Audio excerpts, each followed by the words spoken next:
Selanjutnya yang akan dibahas yaitu mengenai aturan rantai, di mana aturan rantai ini digunakan untuk menentukan turunan fungsi komposisi antara fungsi dua peubah dan fungsi vektor, dan menentukan turunan dari fungsi satu peubah yang diberikan secara implisit. Nah, untuk teorema, ada dua teorema dalam aturan rantai ini. Jadi untuk teorema rantai pertama, jika X sama dengan XT dan Y sama dengan YT mempunyai turunan di T dan Z, jadi Z ini merupakan fungsi f XY, merupakan turunan di XT dan YT, maka nilai F-nya ini dimasukkan ke nilai f XY dimasukkan ke fungsi ini, mempunyai turunan di T dengan persamaan berikut ini.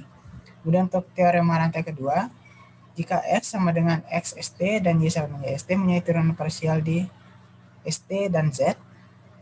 Nah, jadi mempunyai turunan di nilai FXT dan YST. Maka Z-nya ada sebagai berikut ini, sehingga mempunyai turunan di ST.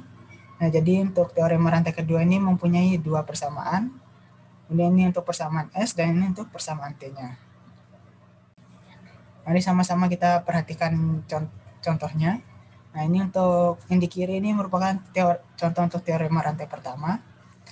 Andaikan Z sama dengan X pangkat 3Y dengan Z dengan X sama dengan 2T dan Y sama dengan T kuadrat, maka itulah dz dt. Nah, kemudian dimasukkan dalam rumus untuk nilai-nilainya sehingga dapatkan dz dt-nya sama dengan 40T kuadrat. Yang kedua, untuk teorema rantai kedua, nah jika Z sama dengan 3X min Y kuadrat dengan X ditambah 2S tambah 7T dan Y sama dengan 5ST, maka dihitunglah gamma Z per dt dan nyatakan dalam bentuk S dan T. Nah, untuk nilainya dimasukkan dalam persamaannya sehingga dapatkan bentuk S dan T-nya itu 84S tambah 294T dikurangi 50S kuadrat T. Kemudian terdapat juga yang dinamakan dengan fungsi implisit.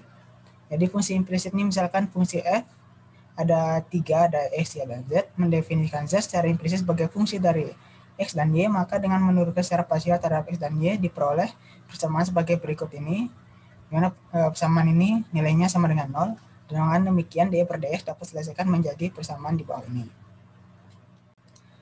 Mari kita perhatikan salah satu contohnya.